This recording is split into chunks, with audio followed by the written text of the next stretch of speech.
ki te mana whenua Ngāti Whātua Ōrākei, e mihi ana. Kia ora tātou, I'm Kelly McFadden, a partner here at Chapman Tripp, and on behalf of the firm, it's my pleasure to welcome you here today. I'd like to acknowledge the Prime Minister, the Honourable Christopher Luxon, and the Minister for Education, Erica Stanford. I'd also like to acknowledge Business New Zealand and thank Catherine and the team for organising this morning's event. Public confidence in our education system has been falling over recent years, as has our OECD rankings.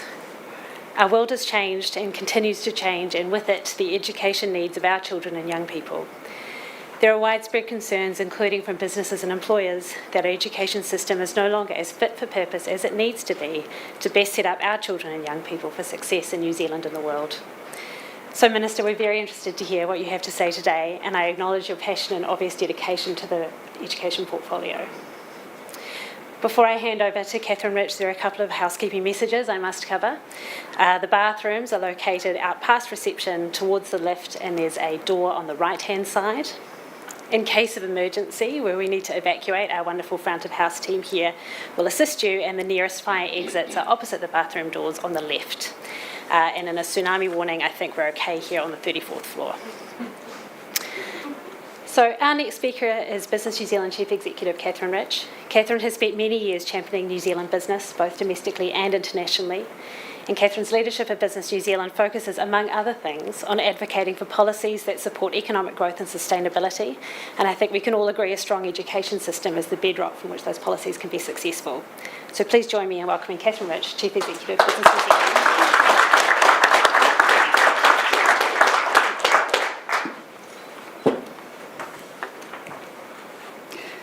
Morena koutou, nā mai haere mai. A very warm welcome to you all. Thank you, Kelly and Chapman Tripp, for hosting us at this excellent venue today.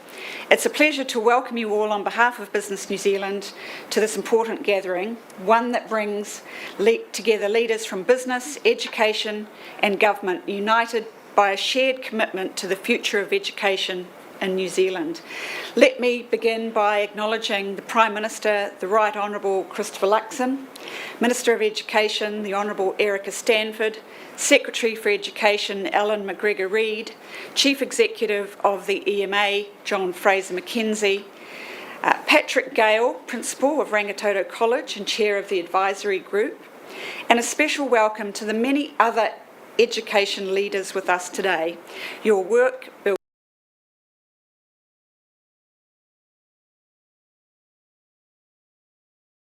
We are here because we understand that a strong education system is the foundation to a good life and a thriving country.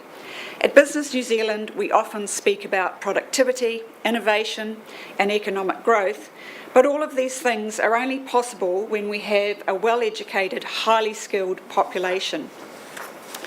This is not just a policy conversation, it must be a shared mission to ensure every child and young person in New Zealand has the opportunity to learn and that they leave school equipped to thrive in the career path they choose. So I look forward, like all of you, to hearing more from the Prime Minister and Minister Stanford today about the government's direction for education and how we can all play a part in shaping a stronger future for our young people across the country. With that, it's my great pleasure to invite the Prime Minister to speak. Please join me in welcoming the Right Honourable Christopher Luxon, the Prime Minister of New Zealand.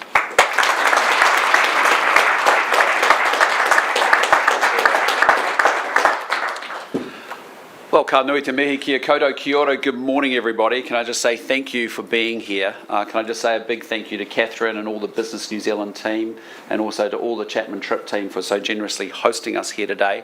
It is genuinely fantastic to be here with such an esteemed group of people who care deeply about both business and education and the links between the two.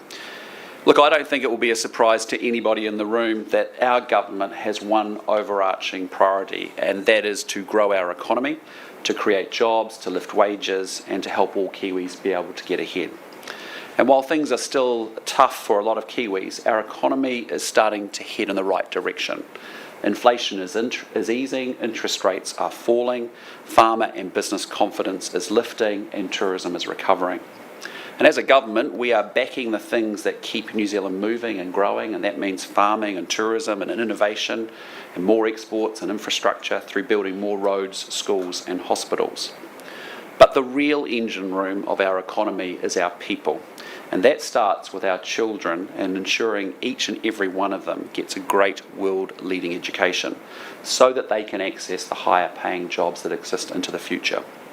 And while it was a long time ago, the education that I got myself at Christchurch Boys High and then at Canterbury University opened up the world to me. Education enabled me to get from one set of circumstances to a better set of circumstances. And we want that for each and every child in New Zealand. Not only does a great education unlock doors to our young people, but it also benefits all New Zealanders. Education is the means to building a workforce that has the knowledge and the skills to innovate and to succeed in the modern world.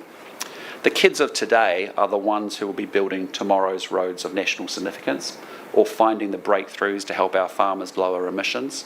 They are the doctors, the engineers, the AI experts, the entrepreneurs and the tradies.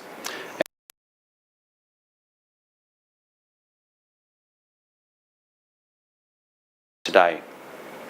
So that is why, after decades of continued decline in the achievement levels of Kiwi kids, we've come to government with a full court press on turning that around. It's not acceptable to me that last year fewer than half of our Year 8 students were at the expected level where they needed to be in reading. It is situation critical when 1 out of 5 of our Year 8 students are not where they need to be at on maths.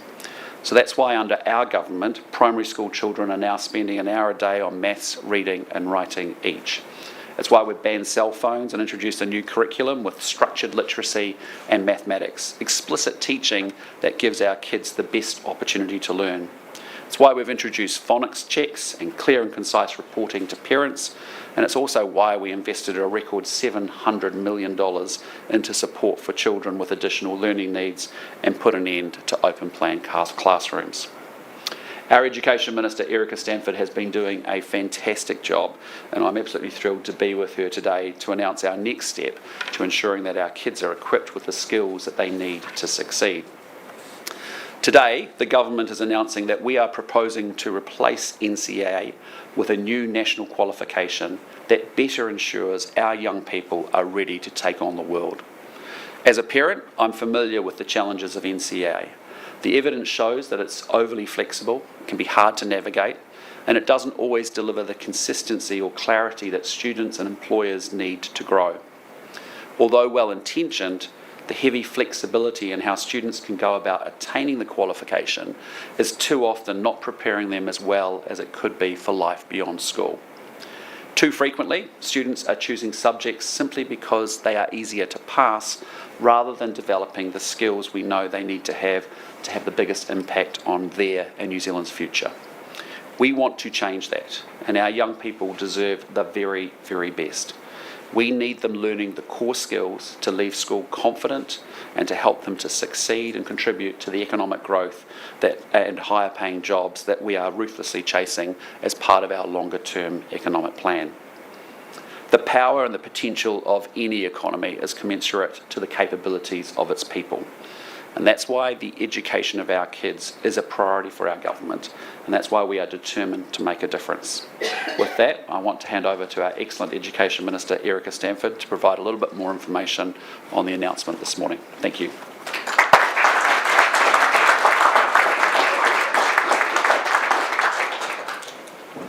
Right, well, tēnā koutou katoa nā mihi nui kia koutou. Good morning, everyone. Can I also start by just thanking Chapman Tripp and Business New Zealand for hosting us here today at this beautiful venue. And I also need to acknowledge my amazing Secretary of Education, Alan McGregor-Reid, who is doing a phenomenal job and some huge heavy lifting for us. And also to Patrick Gale from Rangitoto College, who's been chairing the professional advisory group for me. Good morning.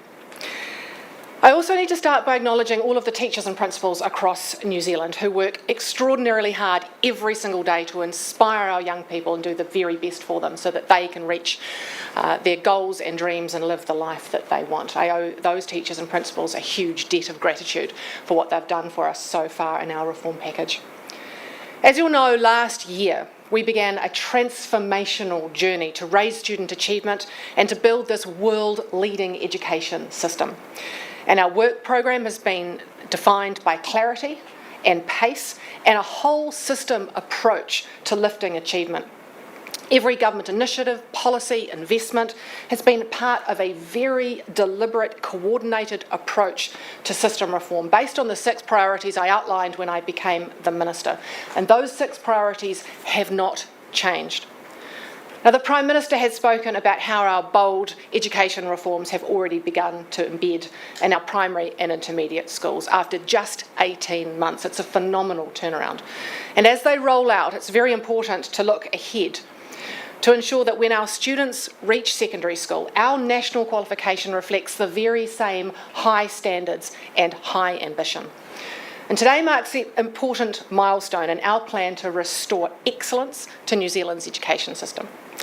For over 2 decades, NCEA has been the foundation of our senior secondary education. It has been designed as being flexible, inclusive, and to recognise a wide range of skills and learning. And while it has delivered in some areas, we have heard and seen that the flexibility has gone too far and that the complexity has masked poor performance. And I have to admit to all of you here in the room, and probably everyone in New Zealand who's watching, as a parent, even I did not understand NCEA. I had years of navigating my daughter through it, and it didn't make sense to me that an E is better than an A, why you can get credits for having a part-time job or participating in a group activity or filling in forms. I didn't understand why the children said to me, we don't need to sit the exam because we have enough credits already, and coming out of an exam, a 3-hour exam after only an hour, and saying, that's okay, Mum. Now, as the Minister of Education, I can see what I intuitively knew, and you probably all intuitively knew as parents, is backed up by the data. 60% of teachers do not believe that NCEA Level 1 is reliable. Half of parents and 40% of students don't understand how NCEA works. 70% of employers don't consider it to be a credible qualification. And it also concluded that NCEA Level 1 is not fair or a reliable measure of what students know or can do. And the 2024 data from NZQA tells us that 25% of students didn't attempt their external exams, and we saw in the paper recently 250,000 exam papers last year were left blank because students thought they had enough credits. A student is twice as likely to gain an excellence grade through an external assessment than an exam. And only half of Year 12 students achieved NCEA with 3 or more full standards in one subject area. 30% of students used unit standards designed for vocational pathways to simply get across the line and pass NCEA. This shows that while many students are achieving credits under the current NCEA system, it doesn't mean that they always are gaining the consistent and coherent and deep learning in one subject area that they need to succeed. For some students, this can be a huge disadvantage, making it harder to progress into a subject area the next year, or not preparing them with the foundational skills and knowledge they need for future study, employment or training. Let me give you just one example from a teacher that contributed to our review of NCEA. They said, if a student can gain 10 credits towards their Level 2 certificate from a 2-day course on health and safety, then that is 1/6 of the credits that they need to gain Level 2. Then there is a bit of a problem. Now imagine that same student hasn't sat any external assessments, they haven't studied a full subject, and they leave school with a qualification that hasn't sufficiently paved the way into university or employment. We need a national qualification that sets students up for success, that gives employers confidence, gives tertiary providers the clarity they need, one that parents can understand, one that gives students a sense of pride that they've worked hard to achieve something. Parents, we know your children want to leave school with confidence and they want to be ready for their future. And I want parents to know that we are ambitious for your children and we want them to be the very best they can be at school as well. And until now, no government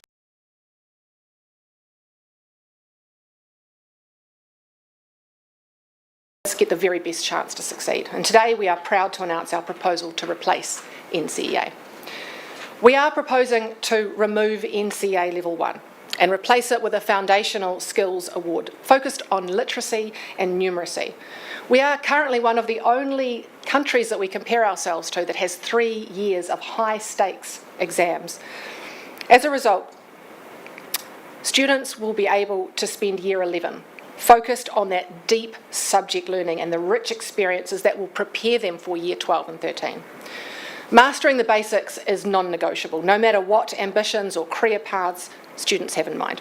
That's why we're proposing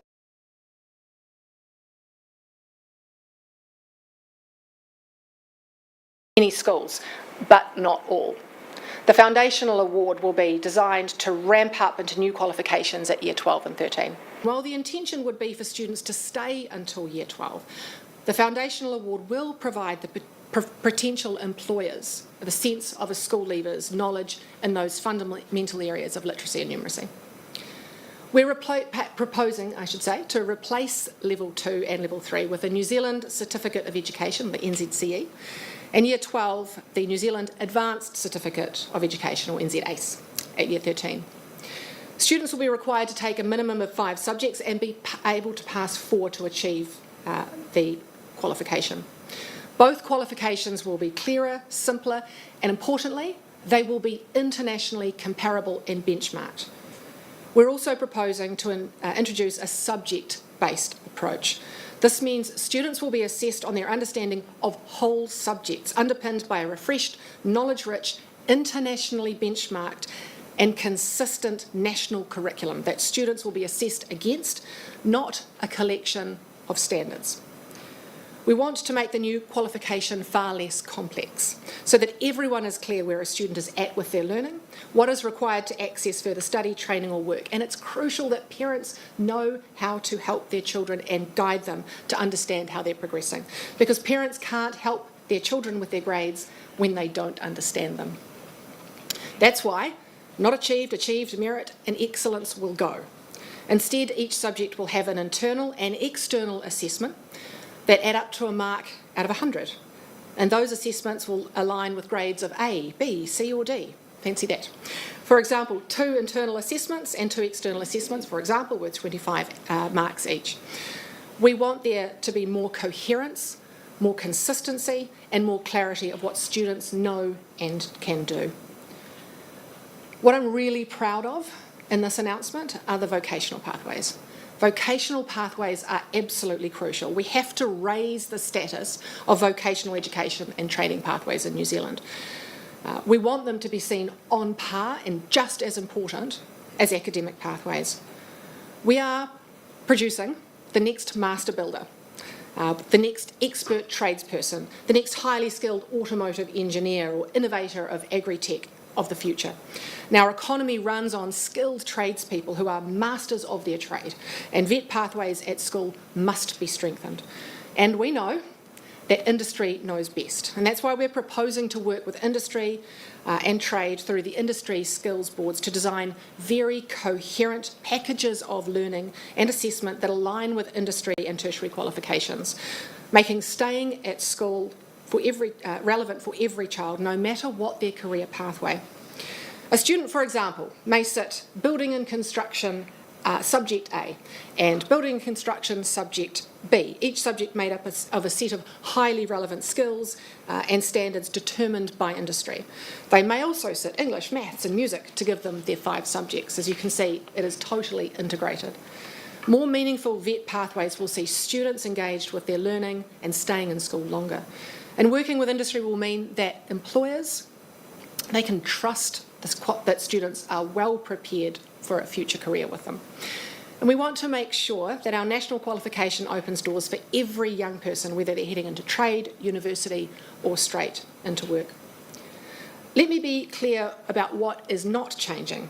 We're proposing to keep the best parts of NCEA. We will continue to recognise excellence and motivate students towards receiving endorsements. We're retaining the ability to tailor learning to different pathways, whether academic or vocational, and we're continuing to balance internal assessments with end-of-year exams. They could look something like 3 internal assessments and 1 final exam, exam, and students will be incentivised to participate in all assessments, so every mark is recognised and rewarded, including those end-of-year exams.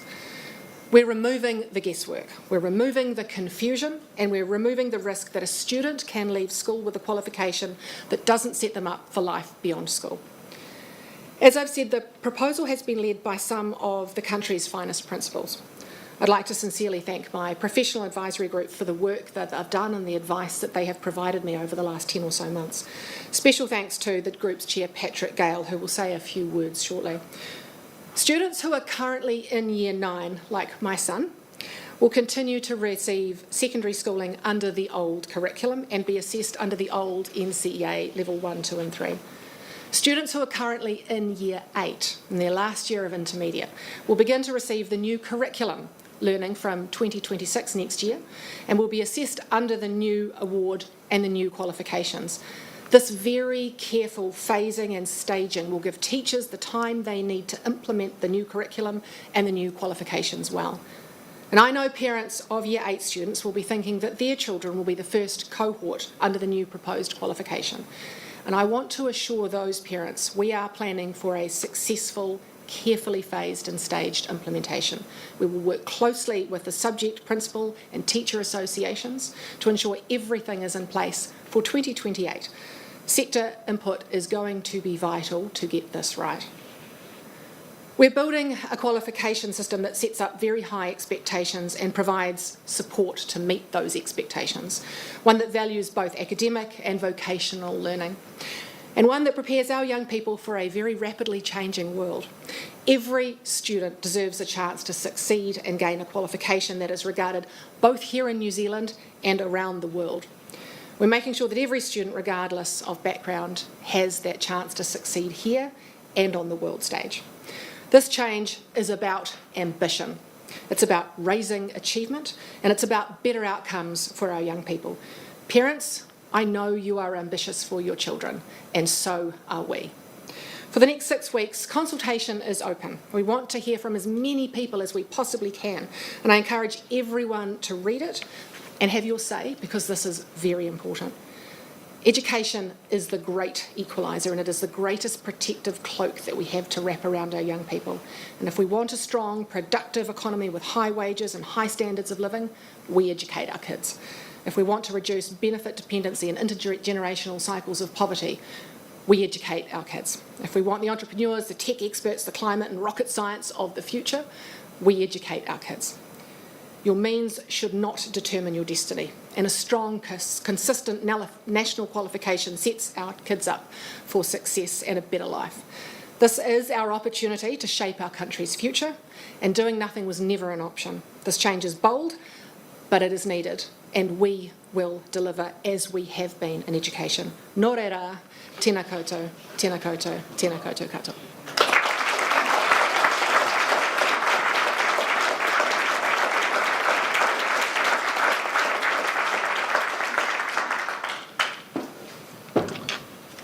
Kia ora koutou katoa, good morning. Over the past year, it has been my privilege to work with the Minister in the Ministry of Education as Chair of the Professional Advisory Group. Our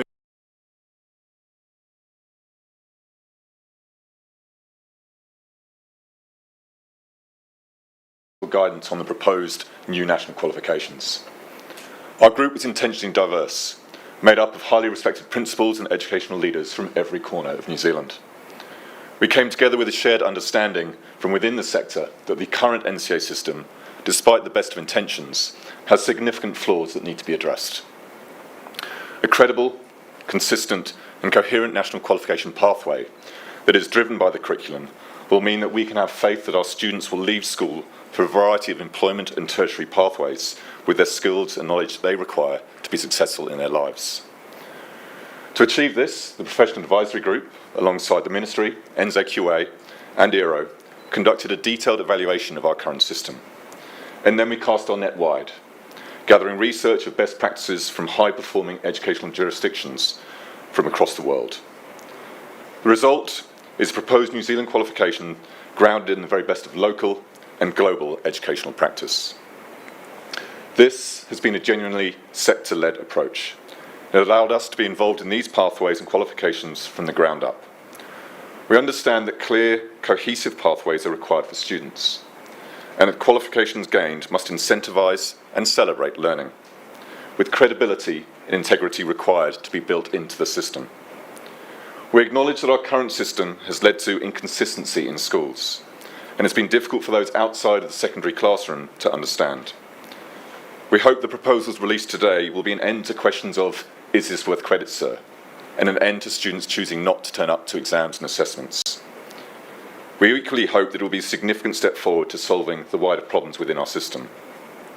A key consideration for the Professional Advisory Group has been effective implementation, and that's why we're recommending a phasing and resourcing timeline that finally aligns with curriculum rollout. This will help support our dedicated teachers and ensure we learn from the mistakes of the past. The Professional Advisory Group will continue to advise on the rollout as consultation occurs, with assessment exemplars and guidance for teachers a key priority. And I urge everyone in the education system and beyond to contribute to the consultation process. Today is a starting point, and your input is vital for the ongoing refinement of these proposals. I'm truly excited to be part of a change that will provide New Zealand with a world-class national qualification. Qualifications that are both motivational, aspirational, and reflective of a great curriculum. Together, I believe these changes will place future generations of New Zealand students at the forefront of an excellent education system, empowering them to step confidently into the world of tomorrow. Kia ora. Thank you for your time this morning.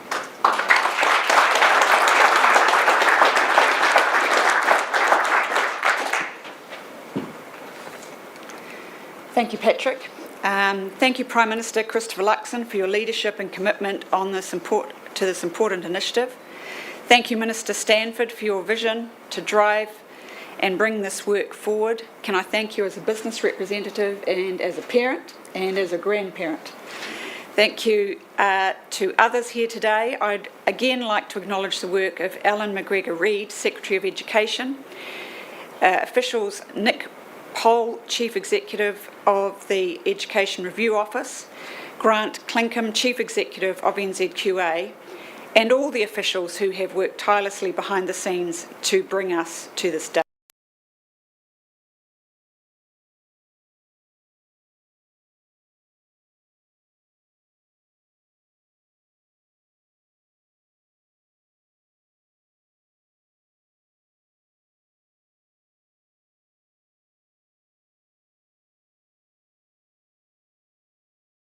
And take the opportunity to enjoy a light breakfast and talk with leaders from business, education and government who are here today. Thank you all for attending.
Kia ora, good morning everybody. Can I just say thank you for coming along today. Pretty momentous day today, a very exciting day as we look to have bold reform to reset our primary qualification for secondary school education.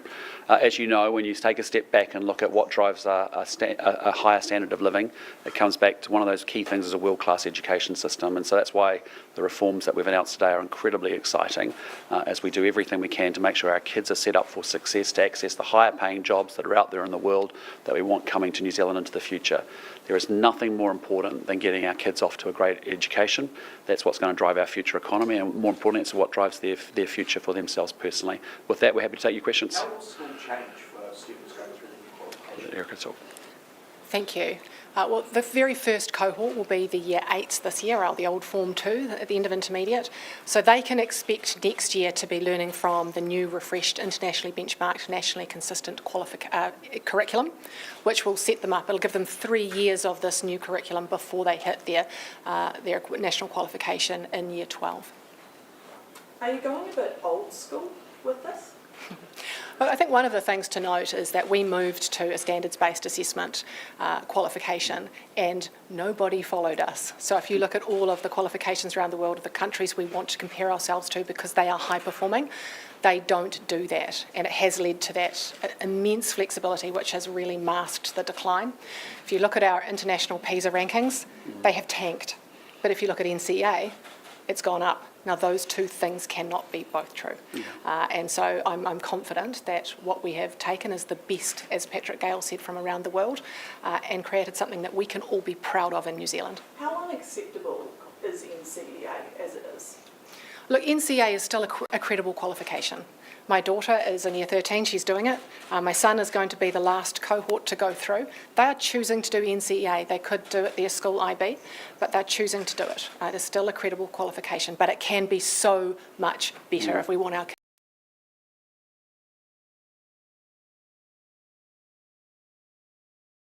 Keep that qualification as it is now?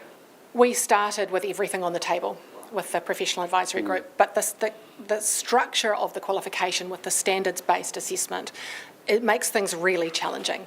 And the whole problem with it is that not having a deep understanding in any one particular subject. Now, the previous government tried to solve for that by having fewer, larger standards, but as it turned out, most schools still weren't doing them all. And they still weren't sitting their exams. It didn't fix the problem. And so you can see many governments have tried to fix the system. It's just not something that we were able to do. And this new qualification gives you that deep subject learning and consistent across the country. It doesn't matter if you're at school at Rangitoto College, where my kids are, or at Katikati College, or anywhere else in the country. They will get access to the same internationally benchmarked strong curriculum and the same qualifications and deep learning in each subject to set them up for success. Students learn the same, so how much flexibility is enough flexibility? Look, we thought very carefully about that, and you would have heard some people calling for 100% external exams. But we know that young people, including myself, some people do better in an external, some people do better in internal. Having that good mix of all of them is important. And it's important because there are exam situations in life. You have to go and sit your driver's licence. If you're going into the trades, you will sit trade qualifications exams. So there are all sorts of situations that we want to build students up for and build that resilience. And it's all about practice and making sure that we're preparing our students for their exams, but also ensuring that we have special assessment conditions for those young people who need them. So we've thought about all of that. What level of disruption are you expecting for teachers who might have to juggle teaching to curricula almost at the same time? We thought very carefully and long and hard about this with the professional advisory group leading the way on this, with a very carefully staged rollout. We'll give teachers plenty of time to come to grips with the new curriculum. It won't all be at once. It will be year by year phased in so that they will have the ability to come to grips with the new curriculum over time. We did look at potentially rolling out the whole curriculum at once, right up to year 13. But that really just wasn't something that the professional advisory group or teachers said that would work for them. So that's why it's carefully staged and implemented. And it works well for students, because there will be no student who is working between a new curriculum and a new qualification. It will be the year 9s, like my son, all the way out with the old curriculum and the old qualifications. And then the year 8s this year, year 9 next year, first year of high school, all the new qualification and the new curriculum. But what about teachers who might have to be, creating new assessments and that sort of thing at the same time as sort of the tail end of NCEA? We've thought very carefully also about the implementation when it comes to resourcing professional learning and development and those exemplars and mock exams, things like that. We will be providing all of that. It's all built into what we're expecting to be able to have to do. And I think you've seen a consistent approach with respect to the implementation of structured literacy and numeracy with primary and intermediate age teachers as well. So it's the same thing. We want to make sure that they're set up for success and it's staged and phased very well. Can I also say that with the rollout of structured literacy, I have had ERO watching us the whole way. They're watching the implementation, they're talking to schools, they're doing surveys, and they're going to be coming out very soon with their results of how it's been rolled out, and it's looking really, really good. So we've learnt lessons with implementation, but the key lesson is work with the sector, work with teachers, work with principals and those subject associations to help us with this rollout. Will subjects be weighted? No. So the question you're asking is about scaling, and I remember it. I'm going to dump my husband in it here because he got scaled up from 32% to a pass in chemistry. But we had that scaling, so it was like half of kids had to pass and half wouldn't pass. We do not want to be there. We want to be in a situation where we're saying, if you meet the expectations of the qualification, then you are through. So that the idea of scaling, which was very problematic, is gone. But are you expecting universities, I guess, to dictate what subjects students would have to have got a certain mark in? For example, if you're trying to get into med, but you've got kind of an average of 90%, but you've only done your English, drama, none of those sciences or maths. So you're expecting that the unis would dictate that, or how will that work? Well, the universities already dictate what is required for certain courses, like medicine, for example. You've got to do all the sciences and maths, I presume, and get certain grades in them. This will be even more transparent for those universities because they will see a record of learning the 5 or more subjects that a student has done, their grades in each internal and external assessment broken down, and it will be nationally consistent. It won't make a difference which school you went to. So that'll really help the tertiary institutions. And I think it will give clarity to employers as well as the institutions. I mean, when you've got a number from out of 100 and you've also got a grade, that's really definitive and clear as to what standard needs to be hit. And if you're doing more than 5 subjects, would all of your subjects contribute to the mark out of 100? Yes, so that's what you're talking about there is at the very end, when you've done your 5 subjects and you've got your grade out of 500, whether or not you could get a distinction on your 500 or a merit. So we'll go through that and work out if it's over, say, 400, it might be a distinction. Over 350, it might be a merit to get that endorsement on your qualification. But will some students take 6 subjects or 7 subjects? There will be many students who no doubt will take more subjects because that's what they're capable of doing, but it will be their top 5 subjects, absolutely. Will there be any differences between boys' schools and girls' schools? Obviously, we had quite a strong group of those across New Zealand. No, we want the same standard across the whole of the country. And I mean, we're coming from a place of we want an equality of opportunity for our New Zealand kids. We really want 5-year-olds setting off into their education journey, irrespective of their circumstances, to have the same shot at life and to be able to, through a good education, be able to create opportunities for themselves, their family and their community. So, no, we want a standardisation where we actually, irrespective of where you come from, irrespective of your circumstances, you've got a consistent education system that actually sets you up well for a future. Can you talk a bit more about the vocational side of this, how you're hoping for schools to work a bit more closely with industry so that people can get into the trades? Look, the issue that's been brought up with me from NZQA and ERO and actually this industry themselves is that quite often the packages of learning that are put together through the skills standards or the unit standards are not representative of what they need to know. And so what we've said is we do need more structured packages of learning. We'll work with the industry skills boards to put those together. They may need to create some new skills standards. We'll take the best of what we've got. We'll probably ditch a lot. Create a package of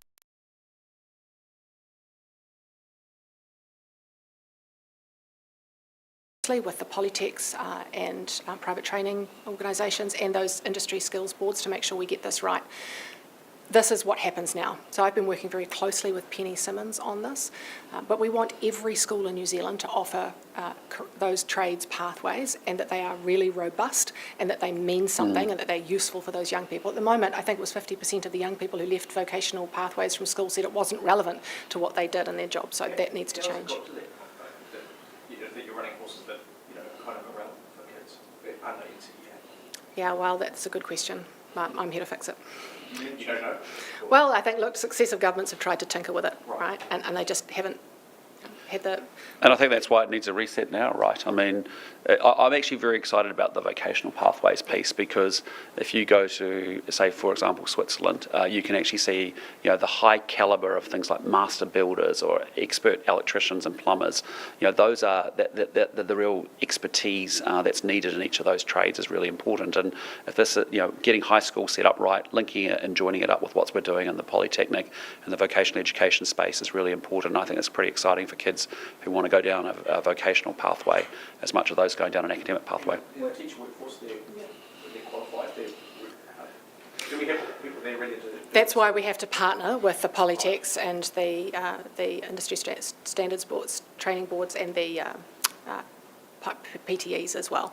So there is going to have to be collaboration. Some schools can offer it themselves, but many can't. And so that partnership is going to be crucial, and that's what we'll be working with them on over the next few months to make sure that once the consultation is finished, we've got time to roll this out. This is, in answer to your earlier question, this is not easy. I know we've sort of made it sound relatively straightforward. It's actually very complex and very gnarly and difficult to get to this point, because there are so many moving parts, especially in vocational pathways. But it's too important just to leave it like successive governments have, and we want to take it on because we want these children to have bright futures. And on the consultation, I think you said before it was 6 weeks. The documentation says it closes on 1st of September, which is 4 weeks. Do you know which? It's 6 weeks. It is 6 weeks. So, apologies. How many teachers do you think you're short in terms of the pathways subjects? The vocational training. Like I say, there aren't many teachers out there who do this. That's why we have to partner with Polytechs. That's what happens already. I mean, many students are going through trades academies into places like I visited on Friday, Ara in Canterbury, doing their trades training through those Polytechs, and that's what we will expect more of. And so we will need to partner and work very closely with them to provide that expertise. How prescribed will the curriculum be, and who decides what's prescribed? Sure, we're writing the curriculum at the moment, so we have expert writing groups who are working with expert teachers and principals and subject associations around New Zealand. We're also looking up to the horizon and scanning what is best practice around the world, who has got the best maths curriculum around the world, bringing that in and making sure that what we will eventually come out with at the end of this year, and in terms of our national curriculum, will be world leading. That is my ambition, because I know people have called, why don't you just use the IB maths curriculum? We can be better. Yeah, so some schools do already offer IB or Cambridge. Do you care which curriculum a student chooses? Would you like to see more choose for this new proposed curriculum? Look, I'm all for student choice, and if there are schools who wish to continue using the IB and Cambridge, then that's up to them, and they will probably continue to do so. But I think what you will see is our curriculum being world-leading, internationally benchmarked and consistent. You'll have fewer and fewer schools needing to use Cambridge and IB to supplement. And so that's what I expect to happen. And the last thing we want is for this to become political football, and there is an election next year. Are you expecting bipartisan support? Oh, look, no, I certainly hope so. Have you had any of those conversations? Yes, we have. When it comes to moderation, how will that work in terms of marking all of the assessments? Like, what's the moderation plan to ensure that it's the same standard across the board? That is an excellent question, and one we've been thinking very carefully about, because we know that there is huge teacher workload when it comes to internal assessment marking, and we also know that there's a huge variety of moderation. There's some students who are getting inflated grades when they're doing their internal assessments compared to their external. As I said out there on the podium, you're twice as likely to get an excellence grade on an internal assessment compared to an end-of-year exam. I have asked the NZQA, said to them, you already are world leading in your digital assessments and marking using AI when we do our literacy and numeracy co-requisite. I didn't quite realise, but we are world leading. There are other countries who could only dream of doing what we do. And I've said to the Chief Executive of NZQA, I would like you, please, by 2028, to move to 100% of external marking for all those internal assessments where we can. There will be some experiments or music performances you may not be able to. That is our goal. And my message to teachers is that we are wanting to take that workload off you. We have listened to you. We've listened to some of the associations and unions who've said workload is an issue. And it is possible, and that's what I've directed them to do. The Green Party's just said today's changes is turning back the clock on decades of progress towards a student-centred system. What would your reaction be to that? Well, no disrespect, but I don't think we take advice from the Green Party on education policy. You know, we have an opportunity here to make sure that New Zealand kids are set up for a tremendous success. It is an exciting world. There is a huge adoption of technology. There are high-paying jobs out there. I want New Zealand kids to have the same opportunities, if not more, than many other countries by having a world-class education system. So by getting really clear about what we're asking kids to do, getting them into the core subjects that actually give them the foundational knowledge that they need to build out their education from there, that's really important stuff. So, there is nothing more important than setting our kids up for a great education. It's how they personally realise their dreams and their futures, and importantly, it's how New Zealand becomes a wealthier country by virtue of being able to access higher paying jobs as a result. Can you just tell us you're hoping for political consensus on this? Well, we'll offer that out, but I just think a glib statement like that, thrown out, having just made the announcement, I just encourage them, get into the detail, read the proposal document and certainly engage. Is this a bit stick for the kids who are going to qualify with the NCEA over the next few years, given you don't think it's the best qualification? Well, no, not at all. We've said consistently that's still a good qualification. It can be so much better and it can be so much more consistent and strong. But as I've said, my son is doing it, my daughter has just finished doing it. It's set them up for success and it will continue to for those young people who are going through it. But we will make sure that our Year 8s this year, going into Year 9 next year, will have the benefits of something that is even stronger. Great. Thank you, team. Appreciate your time. Have a good day.